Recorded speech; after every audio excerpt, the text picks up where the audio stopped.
Hey, what's up guys? Today I'm doing a review on the Vali Nista Face Saver. So check it out.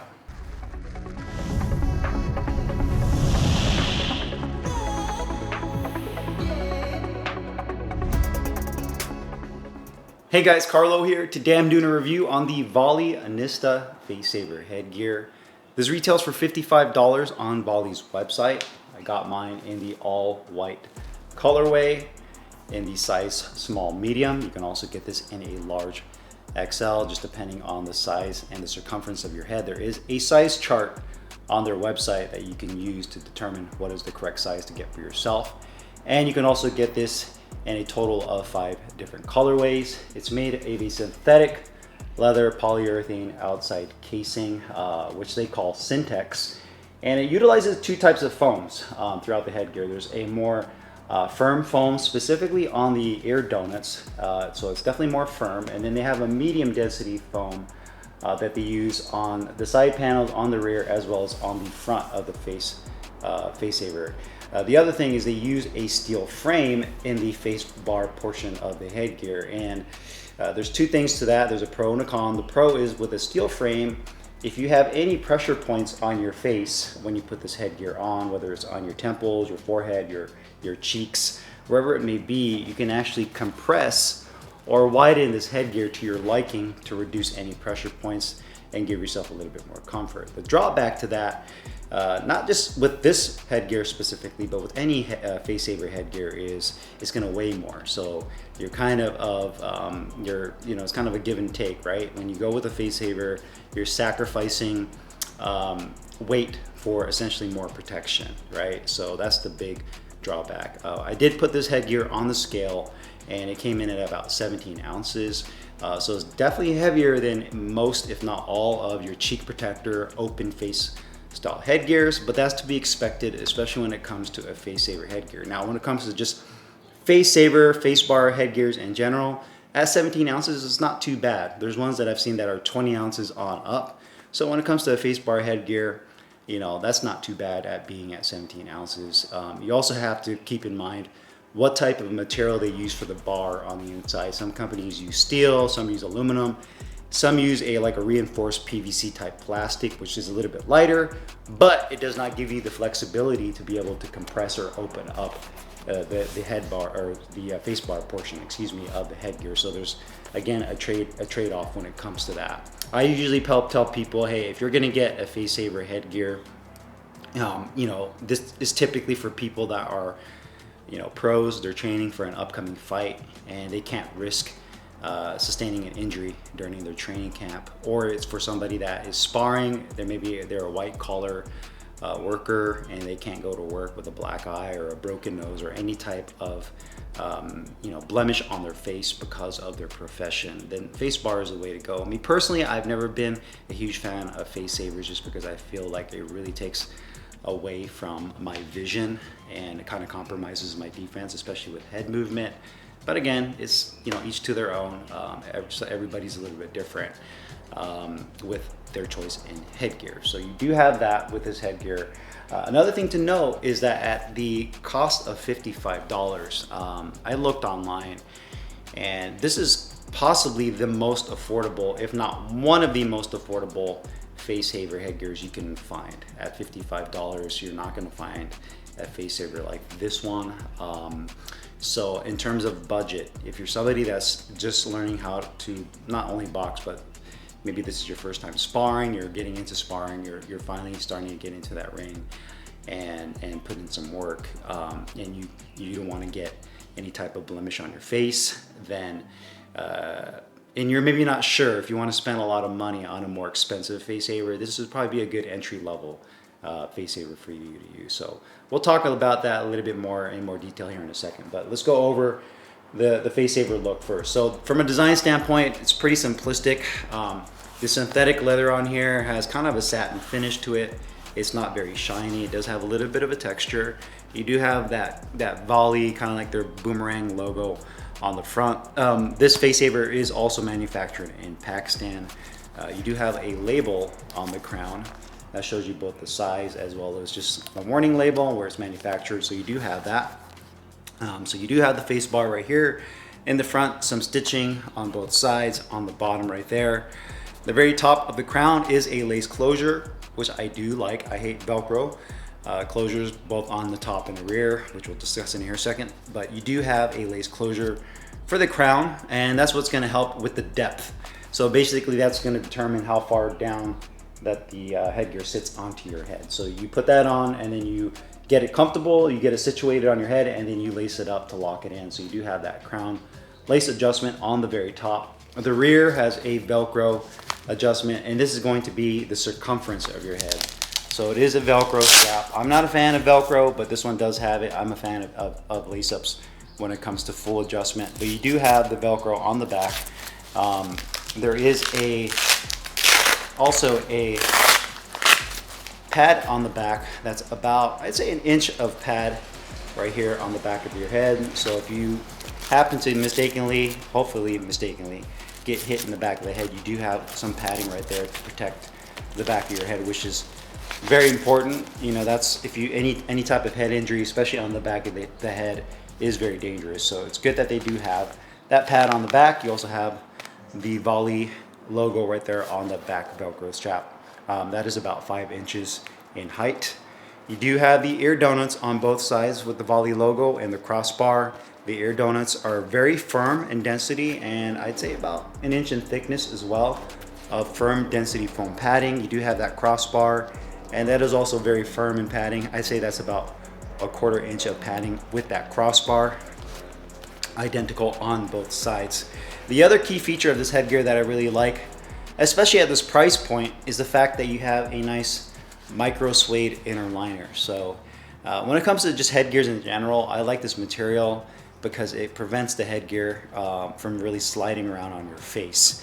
You know, some headgears just have the same material, leather, that they use on the outside, on the inside, and when you sweat a lot like I do, it just gets really messy in there, and during sparring you'll notice that you have to constantly readjust your headgear with your gloves because it keeps sliding.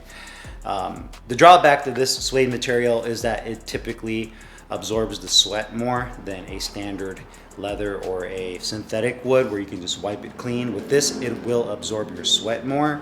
So with that being said, after you're done using this headgear, I would definitely recommend airing this headgear out. Don't just throw it in your duffel bag, because you do that over a prolonged period of time, it's going to get really funky on the inside of this headgear. So with any of the suede liner headgears, definitely air it out. Otherwise you're going to put this on and you're going to feel like you stuck your head in a trash can because of the smell from the headgear. So that's kind of the pro and the con of that suede inner liner. But from a performance standpoint, definitely I like the suede because it's, one, more comfortable, and two, it just has a little bit more grip onto your skin, so you don't have to worry about it sliding around. Lastly is going to be the chin strap. So you do have a Velcro chin strap on here with a little aluminum ring at the end. Nothing too crazy there, that just goes through that ring. You lock it underneath your chin. You do have this little flap that covers this metal piece so it doesn't hit anyone. And then you also have a little loop on the end, so if you have excess chin strap, you can tuck it in right here on this bottom portion. It does not have a quick clip, which I would have preferred. But I guess at this budget, this price point, you know, that's what they gave us. So let me go ahead and put this headgear on, and I let you guys know my thoughts on how it feels. So like any face saver, you just kind of have to adjust it, get it on your head. So first things first, I've used this already, so it's pretty much accustomed to the size of my head. Lock in the chin strap the bottom, chin strap on there, and then there's like a little tab right here that you can slide this into. So that's basically it. This is nice because it doesn't allow the Velcro piece of the chin strap to just flop around, and maybe if you end up clashing your head with your sparring partner, it doesn't cause any abrasions on their skin. So you have the face bar headgear. Now from a visibility standpoint, I feel like the horizontal visibility is decent. I can see the outside edges here. The vertical vision is definitely not the best, especially if I'm comparing it to like their Lancer Face Saver or some of the other ones from like Phenom. Obviously Winning is the one that everyone benchmarks. But I feel like this vision right here, the vertical vision, the peripheral is definitely not as good. You can easily see this bar right in front. When it comes to face savers, my biggest issue with them is, yes, you're getting protection from this bar, essentially from your nose and from this region of your face, but any type of upward punch or strike that's coming upwards, it's really, you know, even if your head is, say you get hit with an uppercut and your head kind of flips up, now this bar is basically blinding any punch that's coming from underneath or in this plane.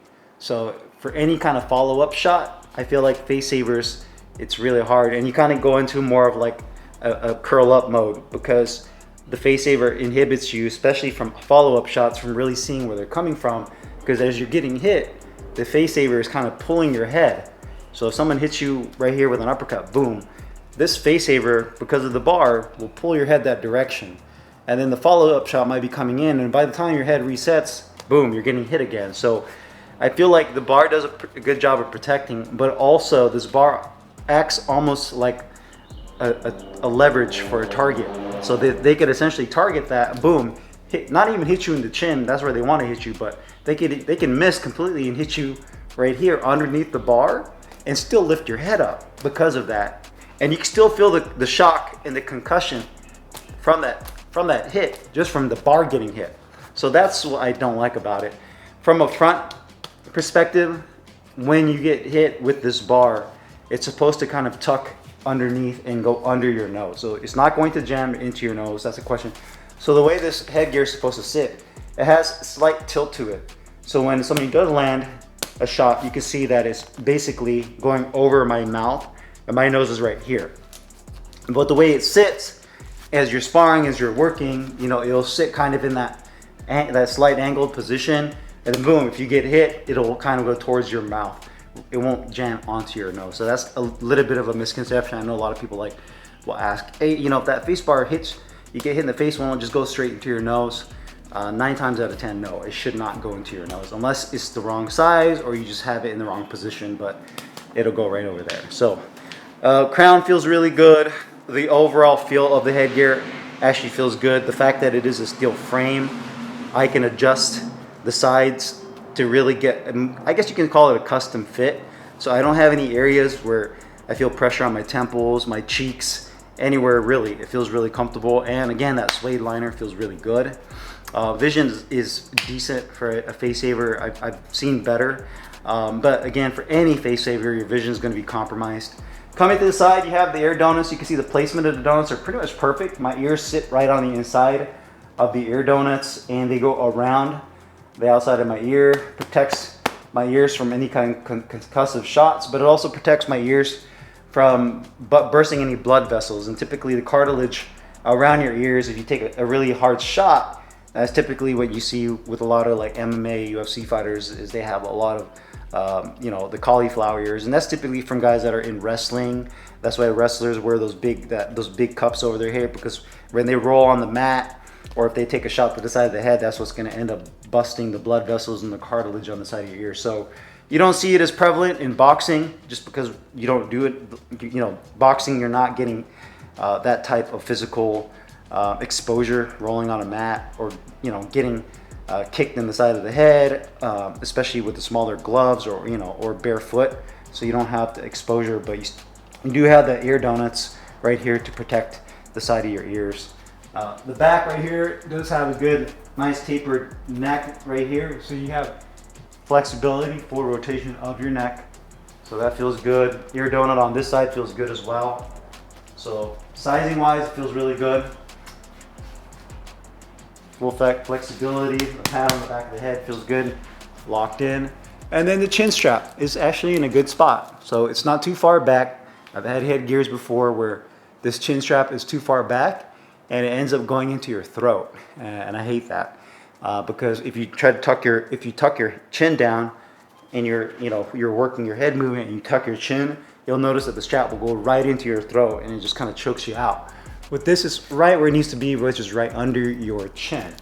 And so no matter where I put my head in this lower position, if I lift it up, if I lift it aside, it feels comfortable. It doesn't feel like I get choked out by that, and it feels really good. So good job with the actual position of the chin strap. So all in all, I was kind of skeptical when I was getting this headgear, just based on the price point alone. I don't think I've ever got a headgear that was $55, or face saver, should I say, that was 55 bucks. So I was a bit skeptical, but you know, $55, you're gonna be really hard to find a face saver that has all these features, that it's pretty comfortable for this price point. And honestly, yes, the vision from the inside of the face saver can definitely be improved. But if you're getting this face saver to protect your face, maybe you're starting off in boxing, is your first time sparring, and you just don't have the budget for something a little bit more expensive, this is definitely a good choice. You know, the fact that you can get it in 2 different sizes, there's 5 colorways to choose from. Yes, it is synthetic, it's not full genuine leather, but again, at $55, there's not much more to expect from that. So definitely a winner in my book, especially based on the price point. One of the better bang for bucks when it comes to a headgear, especially a face saver. So if you guys have any questions or comments, you guys know what to do. Put them down below. I'll put the link in the description box where you can find this Vali Nista face saver headgear. See you guys later. Take care.